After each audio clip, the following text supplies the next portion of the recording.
আসসালামু আলাইকুম রহমতুল্লাহি ওয়া বারাকাতুহু। ফিতরা নিয়ে আমাদের যত দ্বিধাদ্বন্দ্ব আজকে এই ভিডিওর মাধ্যমে আপনাদের সমস্ত দ্বিধাদ্বন্দ্বগুলো, সমস্ত যত কিউরিসিটি আছে সব দূর করে দেব ইনশাআল্লাহ। ফিতরা কোথায় দিবেন, আত্মীয়র ভিতরে ফিতরা দেওয়া যাবে কিনা, ব্যাংকে টাকা থাকলে যাকাত আসবে কিনা, কিসের উপর ভিত্তি করে যাকাত আসে, মা বাবা দাদা দাদি আত্মীয় স্বজন বা কোথায় জাকাত দিব, মা বাবাকে জাকাত দেওয়া যাবে কিনা, ঠিক আছে, ফিতরার টাকাটা আমরা মূলত কোথায় দিব, এটা নিয়ে যত প্রশ্ন আমার আপনার মনে, সমস্ত প্রশ্নগুলো আজকে নিরসন হয়ে যাবে ইনশাআল্লাহ সুম্মা ইনশাআল্লাহ। শুধু ভিডিওটি যে যে কয় মিনিট হবে, আধা ঘন্টা হলে আধা ঘন্টা দেখবেন, 1 ঘন্টা হলে 1 ঘন্টায় দেখবেন। যেহেতু আপনার প্রশ্নের উত্তর আমি দিচ্ছি ইনশাআল্লাহ, আমি আশা করি আপনি অবশ্যই এই ভিডিওটি পুরো ভিডিও দেখে একটা লাইক করবেন, শেয়ার করবেন এবং আমাদের চ্যানেলটা সাবস্ক্রাইব করে দিবেন ইনশাআল্লাহ।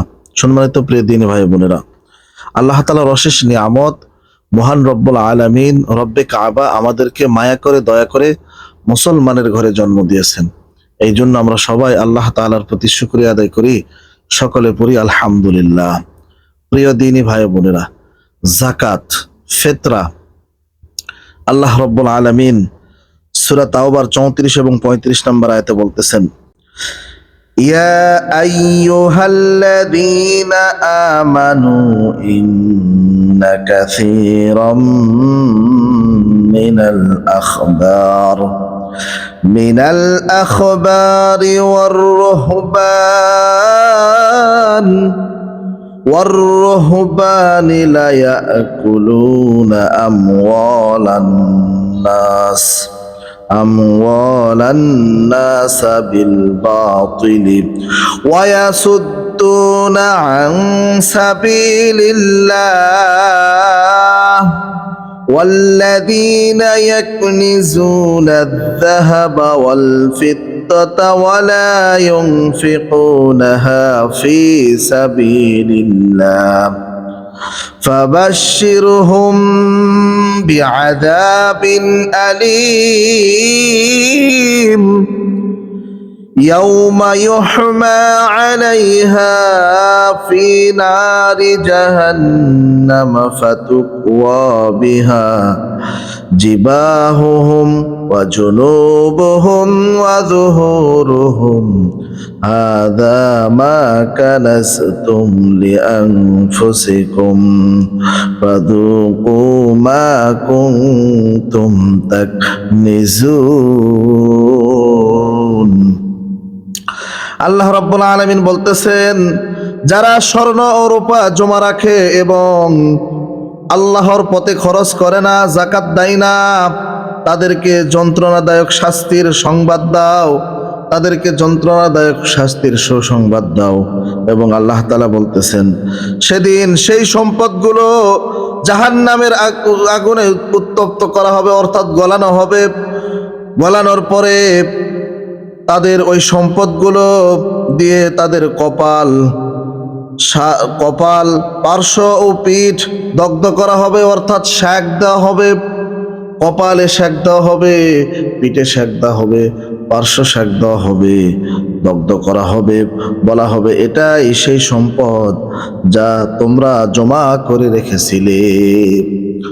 অর্থাৎ আপনি যদি দুনিয়ার জমিনে শুধু টাকা পয়সা অর্জন করলেন, টাকা পয়সা কামাই করলেন, কিন্তু নিসাব অনুযায়ী সদকা দিলেন না, যাকাত দিলেন না, এতিমদের হক নষ্ট করলেন, আমার আল্লাহ রব্বুল আলামিন জাহান্নামের আগুনে আপনার সেই সম্পদগুলো, সেই সোনা রূপাগুলো দগ্ধ আগুনে গলে এরকম ভাবে আপনার কপালে ছাক দিবে, আপনার পিঠে ছাক দিবে, আপনার পাশে ছাক দেওয়া হবে, আপনার বুকে ছাক দেওয়া হবে।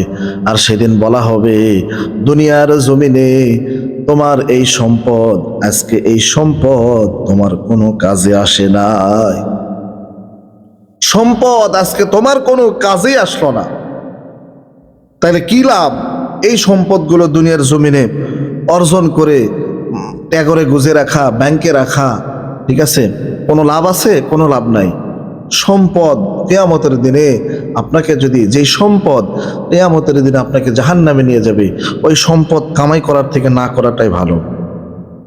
আল্লাহ রাব্বুল আলামিন বলতেছেন সূরা আল ইমরান আয়াত নাম্বার 180, আল্লাহ তাআলা বলতেছেন ওয়ালা ইয়াহসাবান্নাল্লাযীনা ইয়াবখালুনা বিমা আতাহুমুল্লাহু মিন ফাদলিহি ওয়া হুয়া খায়রুল লাহুম বাল হুয়া শাররুল লাহুম সায়ুতাওয়াফুনা মা বাখিলু বিহি ইয়াউমাল কিয়ামাহ। আল্লাহ তাআলা বলতেছেন, যাদেরকে আল্লাহ তার অনুগ্রহ করে সম্পদ দিয়েছেন অথচ তারা কৃপণতা করে যাকাত দেয় না, তারা যেন মনে করে না যে এটি তাদের জন্য ভালো, বরং এটি তাদের জন্য মন্দ। কিয়ামতের দিনে সেই সম্পদই তাদের গলায় শিকল হয়ে পড়াবে, তাদের গলায় শিকল হয়ে পরানো হবে। এই সম্পদগুলো কিয়ামতের দিনে তাদের গলায় পরানো হবে, শিকলের মতো করে শিকল বানিয়ে তাদের গলায় পরানো হবে, আর বলা হবে এটাই সেই সম্পদ যে সম্পদ নিয়ে তুমি কিপটামো করেছিলে, কৃপণতা করেছিলে। নাউজুবিল্লাহ। আল্লাহ রাব্বুল আলামিন বলতেছেন ওয়াইলুল লিল মুশরিকিনাল্লাযীনা লা ইউতুনাজ যাকাতা ওয়া হুম বিল আখিরাতি হুম কাফিরুন। আল্লাহ রাব্বুল আলামিন বলতেছেন ধ্বংস তাদের জন্য যারা যাকাত দেয় না এবং আখিরাতকে অস্বীকার করে, তারা কাফের। যারা যাকাত দিল না তারা ধ্বংস হয়ে যাক, এবং আখিরাতকে যারা অস্বীকার করে। অনেক মানুষ আছে দেখবেন, তাদেরকে যদি বলা হয় যাকাত দেন, কিয়ামতের দিনে এই যাকাত আপনার নাজাতের ওসিলা হয়ে দাঁড়াবে, তারা বিশ্বাস করে না, তারা কিয়ামত পর্যন্ত অস্বীকার করে। আল্লাহ তাআলা এখানে বলতেছেন তারাই ধ্বংস হয়ে যাক যারা যাকাত দিল না কিন্তু কিয়ামতের দিনে তারা কিয়ামতকে অস্বীকার করলো, তারা ধ্বংস হয়ে যাক। কোরআন অনুযায়ী যাকাত না দিলে সম্ভব শাস্তি হলো জাহান্নামের আগুনে সম্পদ গরম করে শরীরে ছাক দেওয়া হবে, সেই সম্পদ কিয়ামতের দিনে গলায় শিকল হয়ে যাবে। আল্লাহর পক্ষ থেকে কঠিন ধ্বংস ও শাস্তির সতর্কবার্তা নেমে আসবে। আল্লাহ তাআলা আমাদেরকে বুঝ দান করুক, সকলে বলুন আমিন। যাকাত আদায় করার বিধান কি? অনেকে প্রশ্ন করে থাকেন, হুজুর যাকাত কাকে কাকে দিব? ঠিক আছে, আত্মীয় স্বজনের ভিতরে কি যাকাত দেওয়া যাবে? কোরআন হাদিস কি বলে? সম্মানিত প্রিয় দিনী ভাই বোনেরা, যাকাত ইসলামের একটি ফরজ ইবাদত। নামাজ, রোজা, হজ, যাকাত, এটা হচ্ছে যাকাত ইসলামের একটি ফরজ ইবাদত। যেখানে নামাজের কথা এসেছে সমন্বয় সেখানে যাকাতের কথাও এসেছে। আশা করি আপনারা বুঝতে পারছেন। যাকাত আদায় করার বিধান কি?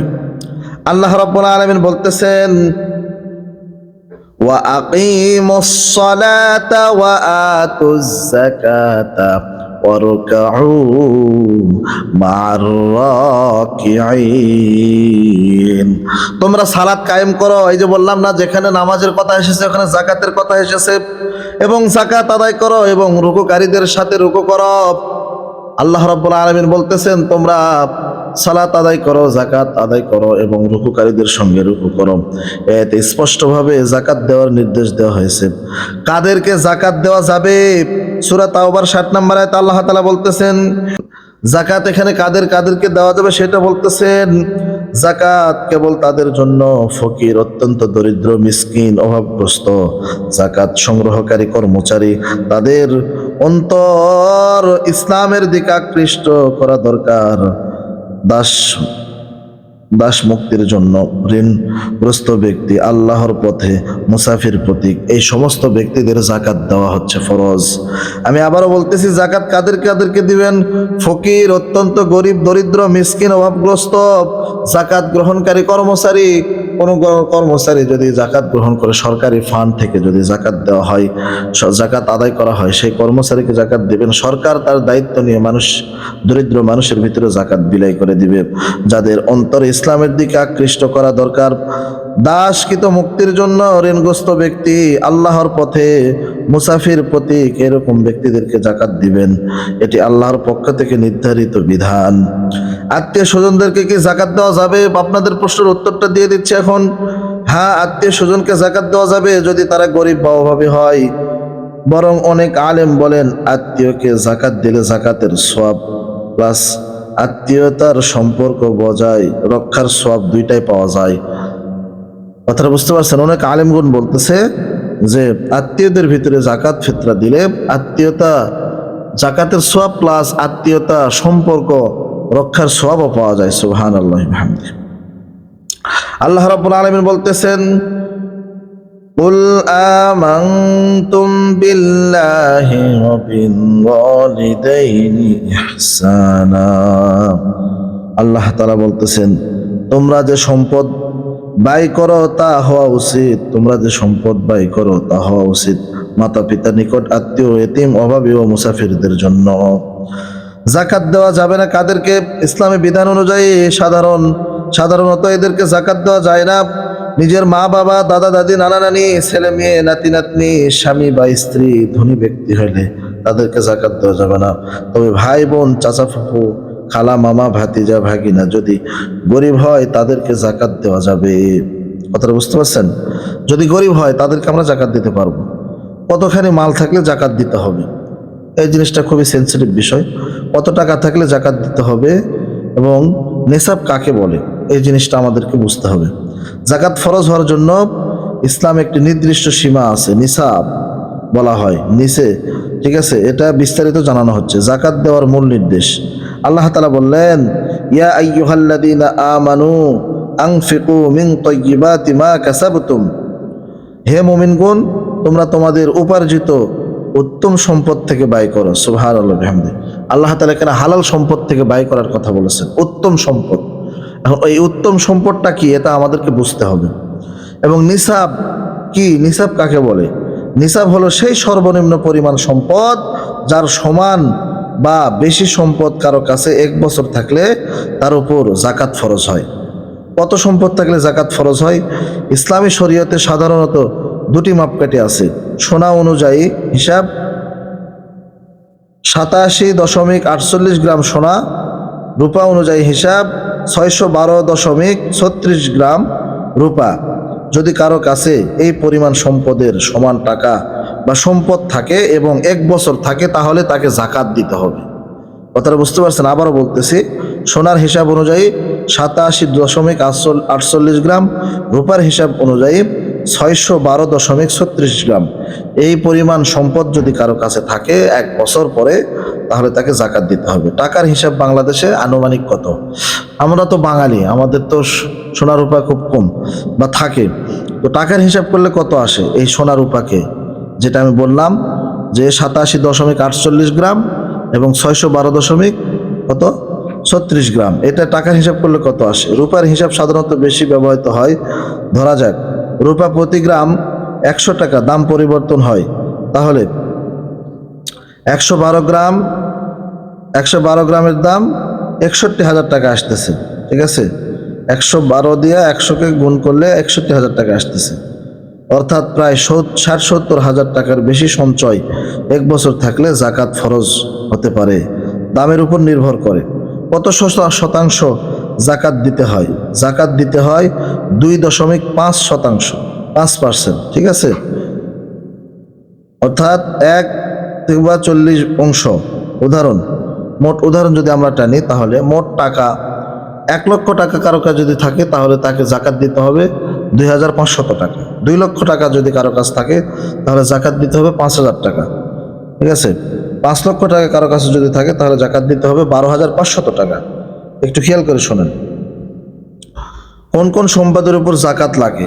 নগদ টাকা, ব্যাংকে জমা টাকা, সোনা ও রূপা, ব্যবসার পণ্য, ঠিক আছে, বিনিয়োগের টাকা, এই সমস্ত সম্পদের উপর জাকাত দিতে হয়। যেসব জিনিসে জাকাত নেই, নিজের থাকার বাড়ি, ব্যবহারের কাপড়, ব্যবহারের গাড়ি, ঘরের আসবাবপত্র, এসবের উপর জাকাত নেই। ঠিক আছে, নিসাব জাকাত ফরজ হওয়ার সর্বনিম্ন সম্পদ প্রায় 612 গ্রাম রূপা বা তার সমান টাকা।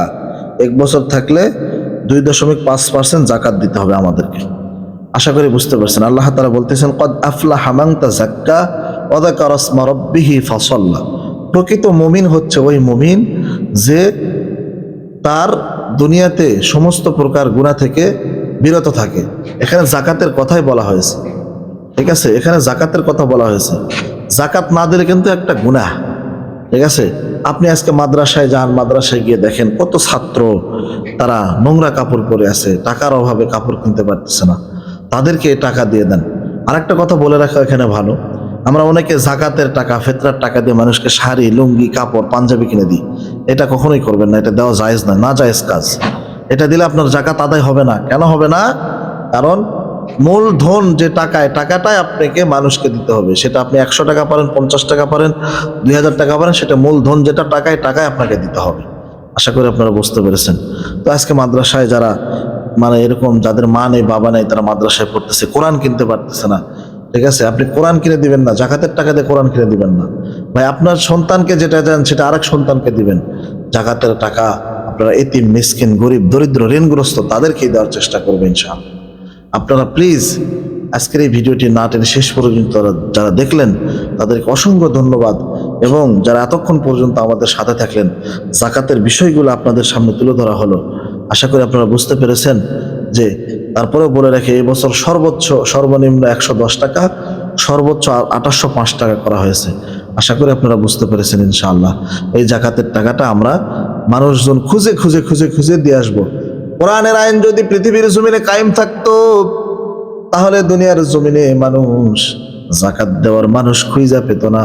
ঢয়া ঢয়া কান্দে করে জাকাতের টাকা বা জাকাতের মালগুলো নিয়ে তা এই গরিব মিসকিন ইতিমদের হাতে পৌঁছায় দিতে হতো। আর কোরআনের আইন আজকে নাই দেখা মানুষের জাকাতের টাকা, মানুষের হক পর্যন্ত মেরে খাচ্ছে। জাকাতের টাকা দিতে চায় না, ফিতরার টাকা দিতে চায় না, আর কত কি দিতে চায় না। একটু খেয়াল করে দেখেন প্রিয় ভাইরা আমার, ও মুসলমান, দুনিয়ার জমিনে আপনি মানুষের হককে নষ্ট করলেন। হক্কুল্লাহ হক্কুল ইবাদ, আল্লাহর হকটা আপনি বান্দার হকটা নষ্ট করলেন। এই হক নষ্ট করার কারণে কিয়ামতের দিনে আল্লাহ আপনাকে পাকড়াও করবেন, আল্লাহ আপনাকে ধরবেন। ধরার পরে কিন্তু আপনাকে কঠিন আযাবের ভিতরে গ্রেফতার করা হবে। খুযুহু ফাগুল্লুহু সুম্মাল জাহিমা সাল্লু, আপনাকে শক্ত আগুনের শিকল দিয়ে জাহান্নামের দিকে টেনে নিয়ে যাওয়া হবে। ওই আযাব থেকে বাঁচতে চাইলে দুনিয়াতে সুন্দরভাবে যাকাতটা আদায় করুন, মানুষের হক নষ্ট করেন না, মানুষের প্রাপ্যটা মানুষকে দিয়ে দেন, ঠিক আছে?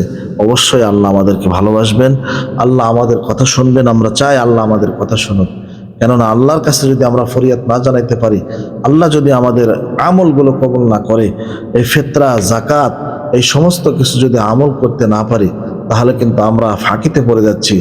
আমরা মনে করতেছি গরিবদেরকে আমরা ফাঁকি দিচ্ছি, কিন্তু না, আমরা নিজেরাই ফাঁকিতে পড়ে যাচ্ছি। আশা করি আপনাদের এই ভিডিওটি ভালো লেগেছে। যদি ভালো লেগে থাকে তাহলে সাবস্ক্রাইব করেন, আর যদি ভালো না লাগে দেখতে থাকুন, দেখতে দেখতে ভালোবাসা ভালো লাগা হয়ে যাবে ইনশাআল্লাহ। আপনারা যদি সাপোর্ট করেন তাহলে পরবর্তী ভিডিও বানানোর জন্য আমরা উৎসাহিত হব ইনশাআল্লাহ। ভালো থাকবেন। আসসালামু আলাইকুম ওয়া রাহমাতুল্লাহি ওয়া বারাকাতুহু।